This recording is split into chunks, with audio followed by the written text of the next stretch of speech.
Andy Warhol, Leonardo da Vinci, Pablo Picasso, Michelangelo, El Greco, Salvador Dali, Caravaggio, Manet, Jackson Pollock.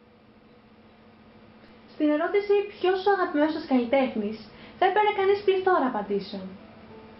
Ονόματα που ανήκουν σε διαφορετικές εποχές, τεχνοτροπικές και φιλοσοφικές σχολές.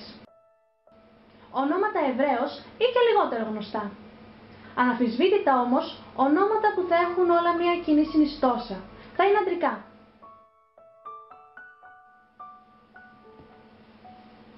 Η γυναικεία φιγούρα απουσίαζε επί χρόνια από το χώρο της καλλιτεχνικής παραγωγής.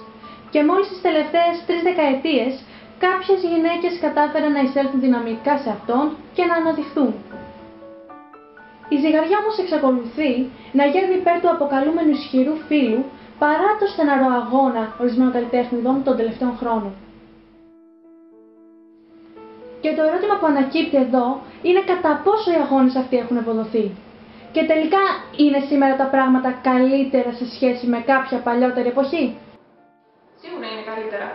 Πλέον δεν χρειάζεται να κατάγεσαι από τζάκι για να αποκαλείς τον εαυτό σου καλλιτέχνη. Αυτό βέβαια δεν εξασφαλίζει για την επιτυχία. Andy Warhol δύσκολα γίνεσαι. Αν έχεις ποτέ τη πιθανότητα να γίνεις.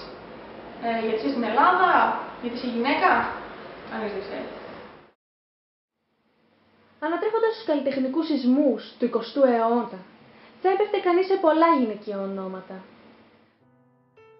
Προβάλλει λοιπόν και πάλι ένα ερώτημα. Γιατί όλες αυτές οι γυναικείες μορφές πέρασαν στο χρονοτούλαπο της ιστορίας έχοντας λάβει μηδαμινές περγαμηνές? Είναι τελικά η έλλειψη καλλιτεχνικής δυνότητας και ταλέντου ή απλά μια βαθιά ριζωμένη αντίληψη περί κατωτερότητάς τους? Το φαινόμενο αυτό δεν είναι ωστόσο καθολικό. Αν και ελάχιστες, υπήρξαν ορισμένες γυναικείες μορφές που έτυχαν ανά τους αιώνες ορισμένης αναγνώρισης, μικρότερης ή μεγαλύτερης.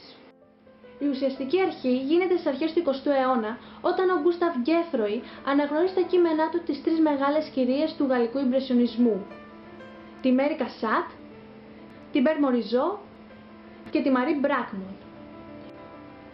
Οι 3 αυτές εκπρόσωποι του γυναικείου φύλου ανέριξαν τη δική τους ματιά στα καλλιτεχνικά δρόμενα, και αυτές ωστόσο αναδείχθηκαν μάλλον εξαιτίας της ενίσου συγγένειας με άλλους μεγάλους ζωγράφους της εποχής και θεωρήθηκαν, αν όχι υποδέστερες, σίγουρα επακόλουθο αυτών. Το μεγάλο βήμα όμως είχε γίνει. Έστω και από αυτές τις συνθήκες, αποφάσισαν να αφοσιωθούν στην τέχνη τους και να αγωνιστούν για αυτήν.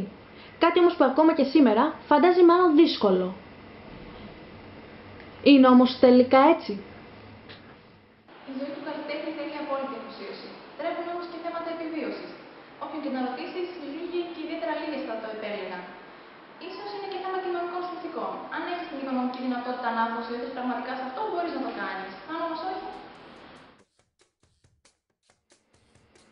Λίγα όμως χρόνια αργότερα, στη δεκαετία του 1930, μακριά από την Ευρώπη, μία ιδιάζουσα αλλά και ιδιαίτερα πρικισμένη φυσιογνωμία κατάφερε να αναδειχθεί και να ξεχωρίσει. Και το όνομα αυτής, Φρίντα Κάλο.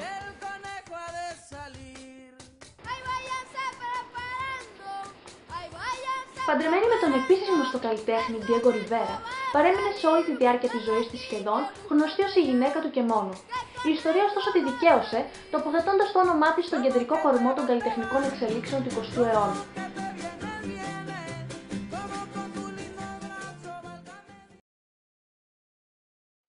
Την οριστική ρήξη με τα ως τότε δεδομένα θα έρθουν να δώσουν στα τέλη της δεκαετίας του 60 δύο κινήματα σταθμός για την καλλιτεχνική απελευθέρωση της γυναίκας: η video art και η φεμινιστική τέχνη.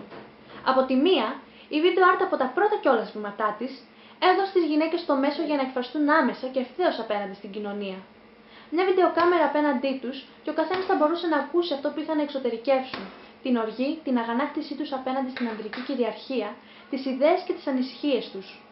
Από την άλλη, η αποκαλούμενη φεμινιστική τέχνη θα έρθει να επισφραγίσει αυτά που η πρώτη έθεσε ως θεμέλια. Θα έρθει σε πλήρη σύγκρουση και με το αντίθετο φύλο, επιρρύπτοντάς του όλη την ευθύνη για το μέχρι τότε αποκλεισμό των γυναικών από την τέχνη. Με την επίδραση και της ενοιολογικής τέχνης, μια γυναίκα αρκεί πλέον να σταθεί απέναντι στο φακό μιας φωτογραφικής μηχανής, ποζάροντας ως άλλη πρωταγωνίστρια κλασικών ταινιών, ώστε να καταγγείλει όλους όσους θέτουν και περιορίζουν τη γυναίκα στο επίπεδο της μούσας, της αιθέριας ύπαρξης, της πηγής έμπνευσης. Art must be beautiful. Λίγες λέξεις ή ένας οπτικός υπενιγμός αρκούν ώστε το χάσμα μεταξύ ανδρών και γυναικών να γεφυρωθεί και στον χώρο της τέχνης πέρα από τους κοινωνικούς ιστούς. Μετά όμως και από αυτή την καθολική ρήξη, έχει γίνει πλέον για μια γυναίκα εύκολο όσο και για έναν άντρα να αναγνωριστεί στον καλλιτεχνικό χώρο? Δύσκολη ερώτηση. Σε αυτήν, ακόμα και έναν άντρα ρωτούσαμε, τη θεία και αυτοδίδακτο, για τον οποίο φαινομενικά θα ήταν λιγότερο δύσκολη η επιτυχία, θα δίσταζε να απαντήσει ναι. Μάλλον και γι' αυτό οι περισσότεροι καταλήγουν στους λιγότερο ασφαλείς δρόμους, όπως η διαφήμιση. Αν και φαινομενικά υπάρχει μια κάποια ισότητα, οι μεγαλύτερες ευκαιρίες εξακολουθούν να δίνονται σε άνδρες. Ο χώρος είναι καθαρά ανδροκρατούμενος. Καλλιτέχνης. Επάγγελμα. Χόμπι. Χάσιμο χρόνου. Κάθε εποχή και μια νέα άποψη. Κάθε κοινωνία άλλη ματιά. Κάποτε τρελός, τώρα απλά κεντρικός. Κάποτε ένας μέσα στους πολλούς, τώρα ανεξάρτητος αλλά και μόνος, παλεύοντας για την αναγνώριση, την επιτυχία και τελικά την ποιοτική δημιουργία. Από την άλλη, γυναίκα καλλιτέχνης. Γυναίκα εικαστικός. Ζωγράφος, φωτογράφος, γλύπτρια. Θεωρητικά θα μπορούσε να έχει λόγο στον χώρο της τέχνης από τα αρχαία χρόνια. Η θέση της όμως στην κοινωνία δεν της το επέτρεψε. Η ιστορία της τέχνης τελικά, από την αρχαιότητα ως και τις μέρες μας, είναι μια καταγραφή της αντρικής καλλιτεχνικής δημιουργίας. Και αυτό άρχισε ήδη από τον προηγούμενο αιώνα, ως όφιλε αργά αλλά σταθερά να αλλάζει.